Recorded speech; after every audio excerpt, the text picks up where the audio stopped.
जय हिंद दोस्तों। तो हम लोग इस वीडियो के माध्यम से 14 जनवरी के करंट अफेयर्स को फास्ट रिवीजन करने वाले हैं। तो चलिए हम बिना समय को गवाए हुए वीडियो को शुरू करते हैं। आज का वीडियो काफ़ी महत्वपूर्ण होने वाला है।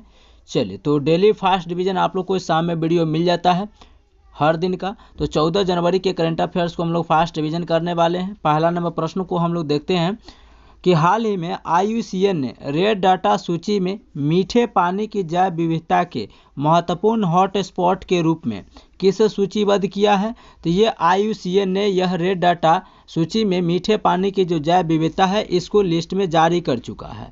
तो ये किसे जारी किया है, तो ये पश्चिमी घाट को। और पश्चिमी घाट इसका राइट आंसर है। तो IUCN ने जारी किया है। IUCN का फुल फॉर्म होता है international union for conservation of nature, जिसकी स्थापना 1948 में होता है। इसका हेडक्वार्टर यानी मुख्यालय जो है ग्लैंड के स्विट्जरलैंड में स्थित है। ठीक है, अब यहाँ पर देख लेते हैं इसकी विशेषता कि IUCN जो है यह रेड डाटा लिस्ट में जारी कर चुका है पश्चिमी घाट को, और यह घोषणा किया है कि मीठे पानी की जो जैव विविधता वाला हॉट स्पॉट है जिसे पश्चिमी घाट कहा गया है, इसको जारी किया है।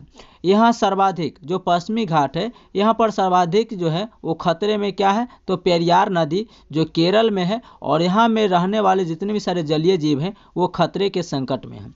ठीक है, यहाँ 300 से भी प्लस यानी अधिक प्रजाति मीठे पानी की झील में पाई जाती थी। अब पश्चिमी घाट, तो आइए हम लोग पश्चिमी घाट को थोड़ा सा मैप से समझते हैं। तो ये है भारत का मैप, और यहाँ पर आप लोग देख रहे हैं कि गुजरात से लेकर के यहाँ पर दक्षिणी छोर तक है, यानी कि केरल तक के यहाँ पर देख सकते हैं कि सह्याद्री है। ठीक है, इसे क्या बोलते हैं, तो ये जो एरिया आप लोग रेड कलर से दिख रहा होगा भारत के इस तरीके से, तो इसे बोलते हैं पश्चिमी घाट। और पश्चिमी घाट में देख लेते हैं कि कोंकण तट मतलब समझते हैं कि किनारा, ये समुद्र के किनारा जो है कोंकण तट कहाँ पर है, गोवा में। वहीं कन्नड़ का तट कहाँ है, तो यह है कर्नाटक में। और वहीं मालाबार तट कहाँ पर है, तो यह है केरल में। और नीलगिरी की पहाड़ी जो है वो जस्ट इसके नीचे है। ठीक है, तो ये था भारत का मैप, और इसका राइट आंसर क्या हो जाएगा, पश्चिमी घाट। ठीक है, और पश्चिमी घाट का संरक्षण के लिए जो कौन सी समिति लाया गया था, तो माधव गौडगिल समिति को लाया गया था। और माधव गौडगिल समिति को जो है वो चैंपियंस ऑफ अर्थ अवार्ड से भी सम्मानित किए जा चुके हैं। और पश्चिमी घाट जो है यह विश्व धरोहर में भी शामिल है, ये भी आप लोग याद रखेगा। भारत में टोटल कितने जैव स्पॉट है यानी कि हॉट स्पॉट है, तो 2 है, एक है पश्चिमी घाट, एक है पूर्वी घाट। तो ये पश्चिमी घाट को अभी रेड डाटा लिस्ट में जारी कर चुका है IUCN ने। ठीक है, लल्लन टॉप प्रश्न को देखते हैं। कुलशेखरपट्टनम में इसरो के द्वारा स्पेस पोर्ट की आधारशिला किस राज्य में रखी गई है, तो ये तमिलनाडु में। भारत की जन औषधि पहल में शामिल होने वाला पहला देश कौन सा है, मॉरिशस बन चुका है। वहीं अगला प्रश्न को देखें, विश्व आर्थिक मंच ने चौथे जीव विज्ञान औद्योगिक केंद्र का शुभारंभ कहाँ किया है, ये हैदराबाद में किया है। वहीं वैश्विक जन शांति राजदूत किसे सम्मानित किया है, तो आचार्य लोकेश मुनि को वैश्विक जन शांति राजदूत से किसे सम्मानित किया है, तो ये आचार्य लोकेश मुनि को। वहीं अगला प्रश्न है, हाल ही में विश्व के पहले कार्योबॉर्न बेबी कोरल को कहाँ स्थापित किया गया है, तो ये ऑस्ट्रेलिया में। अब यहाँ पर देख लें कि बेबी कोरल को कहाँ स्थापित किया गया है, तो ये देखिए जो बॉर्न बेबी जो है इसे ऑस्ट्रेलिया में स्थापित किया गया है। तो क्रायोबॉर्न बेबी कोरल, तो यह विश्व में पहली बार स्थापित हुआ है, और विश्व में पहली बार यह ऐसा हुआ है। ठीक है, अब कोरल, तो कोरल क्या होता है, यहाँ पर एक नाम दिख रहा है आप लोग को कोरल। तो कोरल होता है, यह जीव होता है जो समुद्र में पाए जाने वाले होते हैं, और जब इसे मरने के बाद इसे प्रवाल भित्ति के नाम से हम लोग जानते हैं। ठीक है, अब यह जो है अति निम्न ताप पर यानी कि कम से कम टेम्परेचर पर अंडाणु और शुक्राणुओं को आपस में निषेचन कराया गया, और फिर जाकर के बेबी कोरल का निर्माण करवाया गया है। ठीक है, यानी कम से कम टेम्परेचर पर अंडाणु और शुक्राणु को फर्टिलाइजेशन यानी कि निषेचन कराया गया, और फिर जाकर के एक बेबी कोरल का निर्माण हुआ। और इस बेबी कोरल को ही ग्रेट बैरियर रीफ ऑस्ट्रेलिया में इसे स्थापित किया गया, और विश्व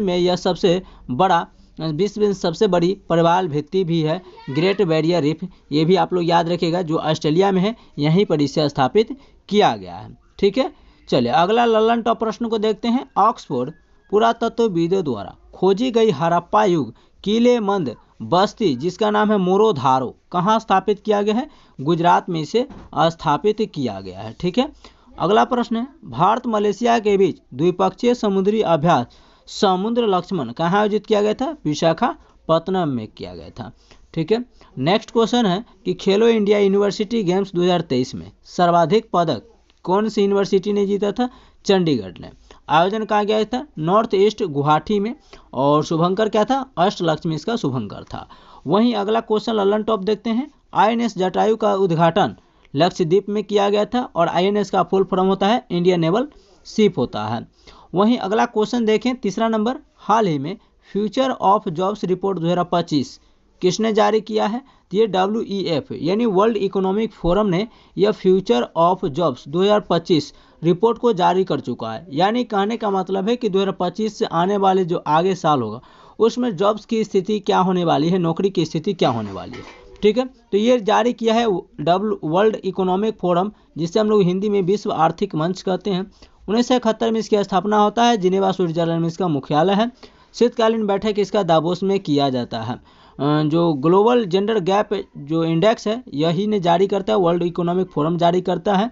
इन्होंने कहा है कि 2030 तक वैश्विक रोजगार बाजार की जो स्थिति होगा वो 28 मिलियन शुद्ध नौकरी में वृद्धि होगा। ठीक है, अब यहाँ पर तो सबसे तेज उभरते हुए क्षेत्र कौन कौन सा होंगे जहाँ पर रोजगार की जो संख्या बढ़ सकती है? तो वह है कृषि क्षेत्र, और एक है डिलीवरी, जो आप लोग देख रहे हैं डिलीवरी बॉय जो घूम रहे हैं इसमें। यहाँ उच्च कौशल क्षेत्र देखने वाले हैं कि इसमें उच्च कौशल क्षेत्र कौन सा होने वाला है?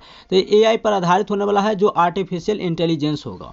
अब नए रोजगार का सृजन, तो अब नए रोजगार कहाँ कहाँ पर मिलेंगे? तो नवीकरणीय ऊर्जा क्षेत्र में, और नवीकरणीय ऊर्जा क्षेत्र उसी को कहते हैं जो खत्म होने वाला संसाधन सुविधा नहीं है। जैसे पवन ऊर्जा हो गया जो प्रदूषण भी नहीं करता है, तो उसी को न कहते हैं नवीकरणीय ऊर्जा, जो प्रदूषण भी नहीं करता और समाप्त भी नहीं होता। वहीं BDD रिपोर्ट अभी हाल फिलहाल में जारी किसने किया है? वर्ल्ड बैंक ने। ग्लोबल इकोनॉमिक आउटलुक रिपोर्ट किसने जारी किया है? इंटरनेशनल मॉनेटरी फंड यानी IMF ने। ठीक है, चलिए ललन टॉप प्रश्न को देखते हैं। सर्वाधिक 5 करोड़ आयुष्मान कार्ड जारी करने वाला भारत का एकमात्र राज्य कौन बन चुका है? उत्तर प्रदेश।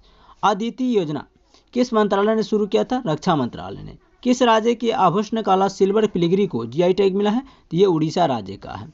ठीक है, नेक्स्ट क्वेश्चन है, BSF की पहली महिला स्नाइपर कौन बन चुकी है? सुमन कुमारी।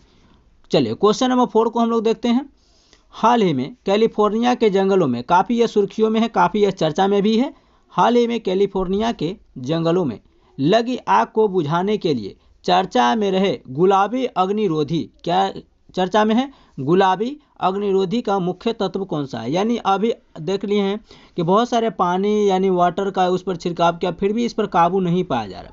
तो ये एक तकनीक अपनाया गया है गुलाबी अग्निरोधी, और ये गुलाबी अग्निरोधी इस पर छिड़काव किया जा रहा है जल के साथ मिला करके। ये आखिरकार क्या है? तो ये अमोनियम सल्फेट फॉस्फेट का छिड़काव है। किसका? Ammonium phosphate. और तो कहाँ पर ये आग लगा है? USA के कैलिफोर्निया, और जहाँ पर लॉस एंजल्स है, जिसे हम लोग भारत में बॉलीवुड कहते हैं, मुंबई को यानी बॉलीवुड। उसी तरीके से हॉलीवुड जो सिटी है वहाँ लॉस एंजल्स को कहा जाता है। यहाँ पर आग लग चुकी है। यहाँ सैन फ्रांसिस्को को सॉफ्टवेयर एंड हार्डवेयर सिटी भी है, जिसे हम लोग सिलिकॉन वैली के नाम से जानते हैं, और सिलिकॉन सिटी तो हम लोग कर्नाटक को जानते हैं। ठीक है, तो आग कहाँ लगा है? तो USA के कैलिफोर्निया में, जहाँ पर लॉस एंजल्स है जिसे हम लोग हॉलीवुड सिटी कहते हैं, और यहाँ सैन फ्रांसिस्को यानी सॉफ्टवेयर एंड हार्डवेयर सिटी भी शहर भी है, जिसे हम लोग सिलिकॉन वैली के नाम से जानते हैं। यहाँ पर तापमान बढ़ने के कारण जंगलों में आग लग चुकी है, और इस आग पर काबू पाने के लिए यहाँ पर अमोनियम सल्फेट या अमोनियम फॉस्फेट का जो है वो जल के साथ छिड़काव किया जा रहा है। अब हम लोग देखते हैं कि ईंधन को ठंडा करने का कार्य जो है यहाँ पर किया जा रहा है। ईंधन करने का मतलब है कि जो भी वहाँ पर ईंधनें जल रही हैं उसको ठंडा, क्योंकि उससे भी आग काफ़ी तेज़ी से बढ़ रही है। तो वह सब जलने वाले जितने भी सारे ईंधन हैं उन सभी को यह अमोनियम सल्फेट के साथ और जल के साथ छिड़काव करके उसे ठंडा किया जा रहा है, ताकि आग का फैलाव जो हो वो ज़्यादा एरिया तक नहीं पकड़ सके। ठीक है, तो ऐसा कहाँ हो रहा है? USA में, और इसका आंसर क्या होगा? अमोनियम फॉस्फेट हो जाएगा। ठीक है, चलिए तो आगे देख लेते हैं कि USA में ओहियो प्रांत है, जिसे अक्टूबर माह के रूप में या हिंदू विरासत माह के रूप में घोषित किया गया है। ठीक है, चलिए यहाँ पर हम लोग थोड़ा सा मैप में प्रयास करेंगे इसको देखने के लिए। जैसे यहाँ पर जो एरिया है अलास्का वाला, देख लेंगे। यहाँ पर अलास्का है जो अमेरिका का ही है, क्योंकि ये रूस का एरिया था लेकिन अमेरिका के हाथ बेच लिया था, तो ये अलास्का वाला है जो मैप में आपको हरा कलर से दर्शाएगा। उसके बाद कनाडा था, उसके नीचे यूएसए है, और यूएसए के बगल में यहाँ पर आपको कैलिफोर्निया दिख जाएगा, ठीक है, जो प्रशांत महासागर के बगले में है। और इधर मैक्सिको आप लोग को दिख जाएगा, और यहाँ चीनी का कटोरा क्यूबा इस मैप में दिख जाएगा, ठीक है। चलिए ललन टॉप प्रश्न को देख लेते हैं कि भारत के पहले राष्ट्रीय डॉल्फिन अनुसंधान केंद्र कहाँ उद्घाटन किए गए? बिहार में। भारत की पहली अंडर वाटर मेट्रो रेल सेवा का उद्घाटन कहाँ किया गया है? कोलकाता में।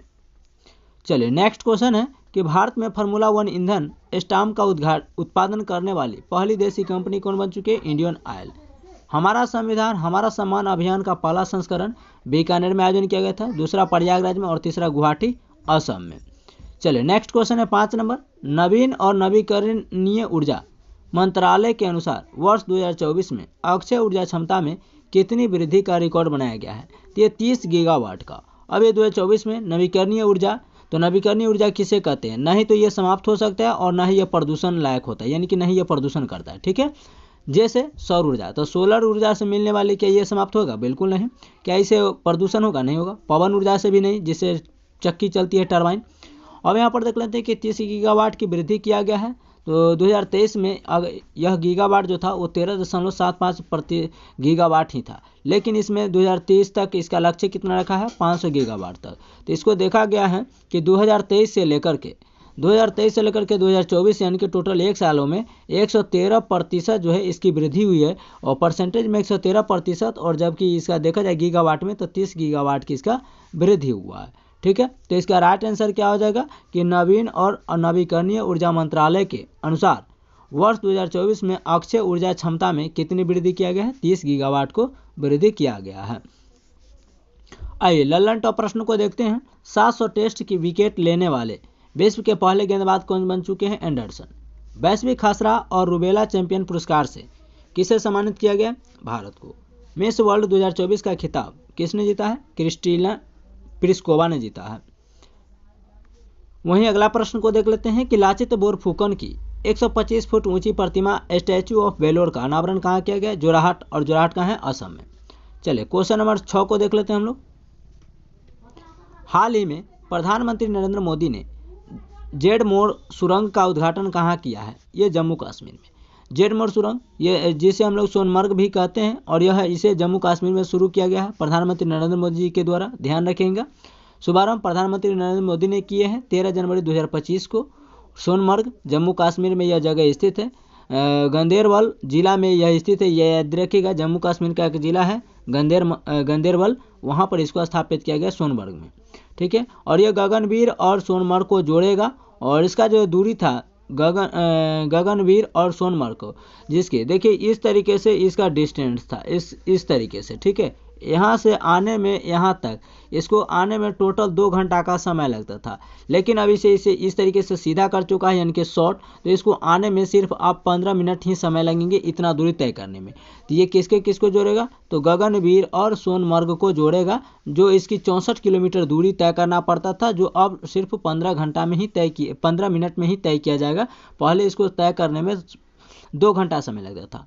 ऊंचाई कितना है? तो 8650 फीट की ऊंचाई पर यह स्थापित है। उद्देश्य क्या है? तो श्रीनगर और लेह के कुछ बेहतर कनेक्टिविटी को बढ़ावा देना, ठीक है। तो श्रीनगर और लेह किसकी राजधानी? लद्दाख। तो ये दोनों को बेहतर संपर्क के लिए इसे जोड़ा जाएगा। अब सोनमर्ग, तो सोनमर्ग जो है वो जोजिला सुरंग का ही भाग है, ये भी याद रखिएगा, ठीक है। नोट करके इसे देख लेते हैं कि जेड मोड़ सुरंग जो है वो बाईपास किया गया है, क्योंकि इसे दूरी तय करने में गगनवीर और सोनमर्ग तक टोटल 2 घंटे का समय लगता था, लेकिन अब इसे शॉर्टकट करने के कारण इसे 15 मिनट में ही इसे तय किया जाएगा। मतलब यहाँ पर आप लोग को जो था वो गगनवीर था, और यहाँ पर जो था ये सोनमर्ग था। तो कुछ इस तरीके से आया जाता था, घुमावदार हो जाता था, जिससे जेड आकार का था, इसीलिए इसे शुरू किया गया है, ठीक है। अब ललन टॉप प्रश्न को देखते हैं। पीएम नरेंद्र मोदी ने सेला सुरंग का उद्घाटन कहाँ किया? आंध्र प्रदेश।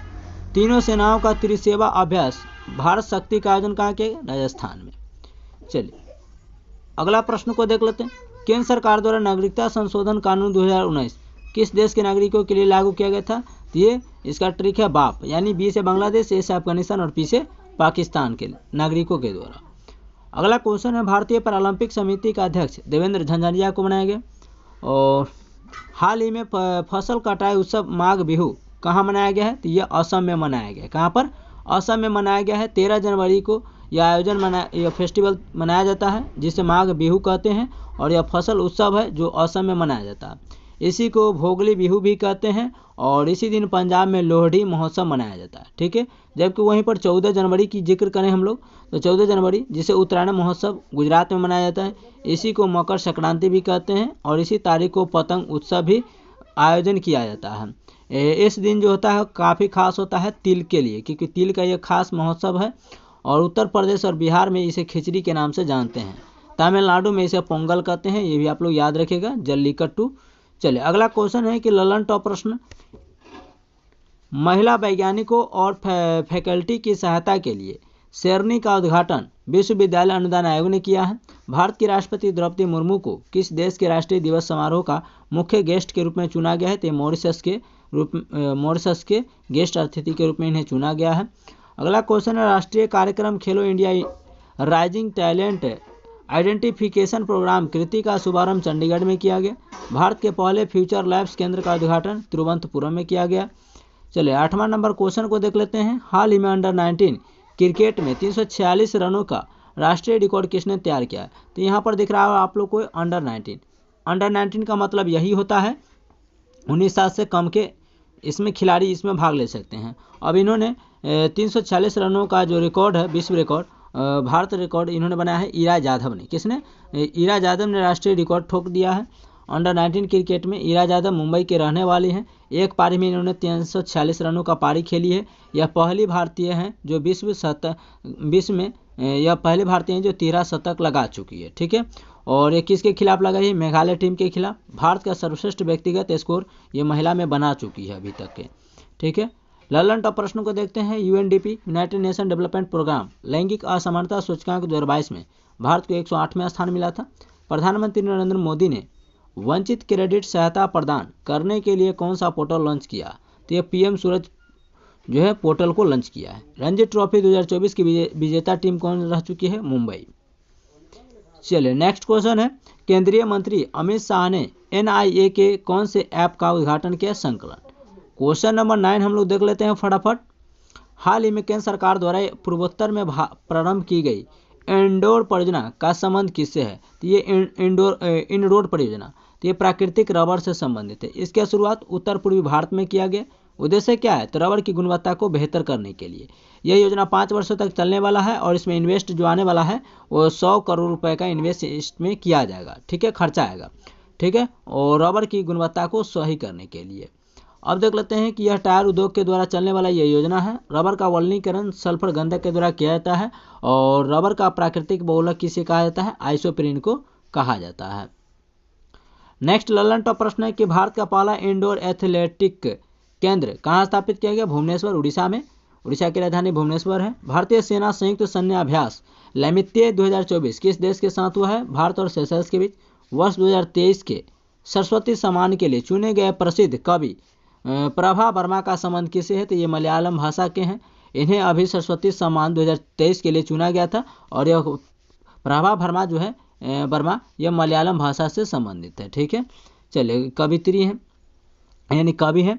माउंट एवरेस्ट से भी ऊंचे विशाल ज्वालामुखी नोटिक्स का खोज किस ग्रह पर किया गया? तो मंगल ग्रह पर नोटिक्स ग्रह का खोज किया गया था। नोटिक्स एक ज्वालामुखी है जो मंगल ग्रह पर खोजा गया।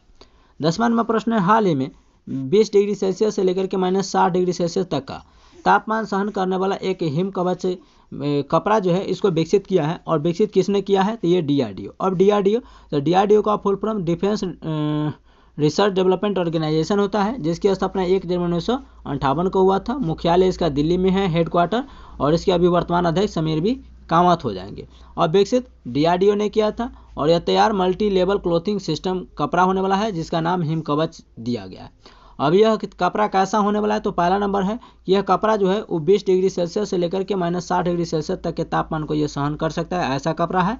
और यह वाटर प्रूफ भी है, यानी इस पर अंदर पानी भी नहीं जा सकता है। तो हमको लगता है कि भारतीय सेना जो श्रीनगर और लद्दाख में जो रहते हैं वहाँ पर इसको यानी कि बॉर्डर पर जो ठंड वाले इलाका में उसको मद्देनजर देखते हुए इन्होंने बुलेट कपड़ा की तौर पर इन्होंने बनाई है।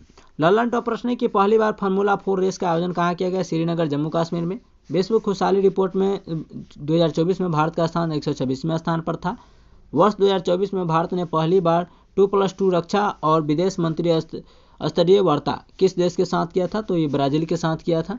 चलिए नेक्स्ट क्वेश्चन है कि इसरो ने किस नाम से पुनः प्रायोज्य प्रक्षेपण यान RLV या LEX-02 का सफलतापूर्वक परीक्षण किया है? तो ये पुष्पम के साथ। ठीक है, चलिए तो मिलते हैं नेक्स्ट वीडियो के साथ, तब तक के लिए जय हिंद।